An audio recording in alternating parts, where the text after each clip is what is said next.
But if you want that sound, that EDM sound on your master, quick and easy, that's probably the way to go.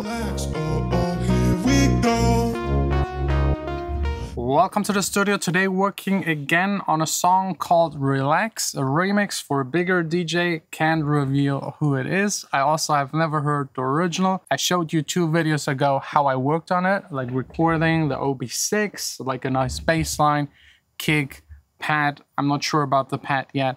And of course, like the main vocal that is like a down-pitched male vocal that is kind of groovy and very catchy. And usually once I get all of the elements into a song and I know where it's leading and how it will sound, at least in my head, I start already like with doing stuff to the master chain.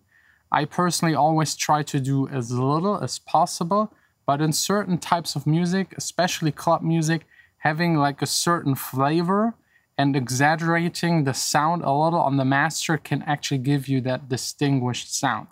They're like the mid-top frequencies are pushed to make it like seem louder.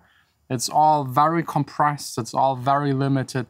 That's typical for club music. It's part of the sound aesthetic. And I'm actually using like a new plugin for this, which I can only highly recommend. It's like a multi-band mastering, but also good for individual sounds. It's called Sine XTT, and it's actually by WA Productions and in collaboration with the artist. And I really like it. It's like fairly simple. It's in a way similar to OTT. It does the upward downward thing, but a little more complex. So it's OTT on steroids, if you want to call it like that. Let's check it out. So relax, they will never catch up. All we have is just maybe enough. So relax, they gon' never catch up. They gon' never catch up tonight. So yeah, as you can hear just by flipping through some of the presets, it definitely shapes the sound of the overall signal in a nice way. It's perfect if you've like mixed a song for an hour and all that is missing is a little mid frequencies, top frequencies. You can just dial it in there, squeeze it a little. It's like for these extreme EDM kind of more settings, which I really like. It gives you a lot faster that EDM kind of sound by just having it on the master. It's a little cheating. I know some producers even they use upward, downward, like multi-band compression on the master initially. So they mix their entire song in there and this way get a more EDM squished kind of modern in-your-face sound. That's of course totally up to preference and we could debate in like 10 videos about it. But if you want that sound, that EDM sound on your master, quick and easy, that's probably the way to go. Now let's go through some of the settings of this plugin. So at the top, we can disengage the limiter. We have a mix between 0 and 100%. I don't know why it says 200 right here, but that's just how it works. 100 is 50, whatever. Upward compression. We also got here 0 to 200, and downward, same thing. Timing is probably release, or maybe a link between attack and release. In and out is pretty clear. And then down here we have like the bands, the multi-band part of this.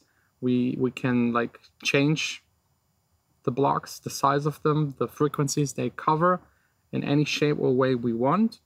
We can increase, decrease, and of course then also boost certain frequencies. So let's play it a little. So relax, they will never catch up. All we have is just maybe enough. So relax, they gon' never catch up. They gon' never catch up tonight. So relax, they gon' never catch up. And that's the way I've been using it for the past week. I set it to something extreme. I'm like boosting the mids, the high mids, and the highs a lot. Like the low mids, I'm dialing down a little more. Like again, giving it that squished kind of in-your-face sound, extreme, and then just dialing down the mix. That's usually how I get the best result. Because right now it sounds a little lush, boring, and dull. And then we'll turn it up to the very extreme and dial it down back again to something that is like manageable. So relax, they will never catch up. All we have is just maybe enough. So relax, I mean, that's fully over the top. Doesn't sound good at all, but if you back it up again. So relax, they will never catch up. All we have is just maybe enough. So relax, they gon'. Yeah, I'd say like between 30 and 40%. Now let's disengage it, engage it again so you can hear the difference. Have is just maybe enough. So relax, they gon' never catch up. They gon' never.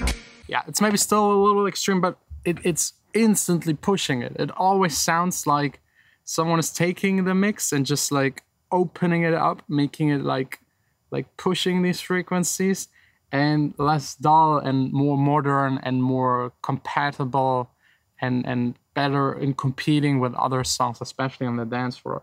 So if you want to go check it out, I'll link it down below. Just I think there's like a demo available. Just see for yourself if it's something you can work with. Again, with caution, don't overdo it. Don't make like 90% of the song sound on the master with this plugin, but maybe 20-30% is something that is manageable and that works. Now, for the next 2-3 hours, me back to working on the song, because there is more than like the general mix and brightness and sound of it. There are a lot of effects, automation, and all that stuff still missing. So relax, they will never catch up. All we have is just maybe enough. As always, this took way longer. In between, I had to take like a break, do some business stuff. There are really important things going on at the moment. One part of really important is this remix actually. And like one more tip, if you're using like this multi-band on the master, do it early on, because it actually pushes everything up so much that it will change like the relation between your sounds and the reverbs. Let's say you make a song, everything sounds nice, and you just want to have like this pushed multi-band EDM kind of sound, O2T on the master, then if you apply it, it will bring up all of the delays, reverbs, and that kind of stuff to an extreme where it doesn't sound good. So I would recommend put it early on if you want to go for this kind of sound, because then you adjust the reverbs while you go and while you mix, and it's all fine. You don't have to redo it. So keep that in mind. Other than that, I mean, it's a little cheating. It's a little the lazy method, but when you want to have that modern EDM sound, there's just no way around this heavy multi-band compression. Like I sometimes listen to other people's song and I'm like, hey, how do they get this very upfront kind of sound? Then I just put a multi-band on my master and just squish it a lot, dial it down a little, and I'm there. It's really a big part of the sound, and I know a lot hate it. I don't know, I'm like in between. I sometimes like it, I sometimes don't like it. It can really help to open up the sound of your mix. It's up to you. You're the producer, you're the one deciding. Go test it out. We'll see us back again here in the studio tomorrow. Fresh Monday, start into the week with some exciting stuff. Like a zombie.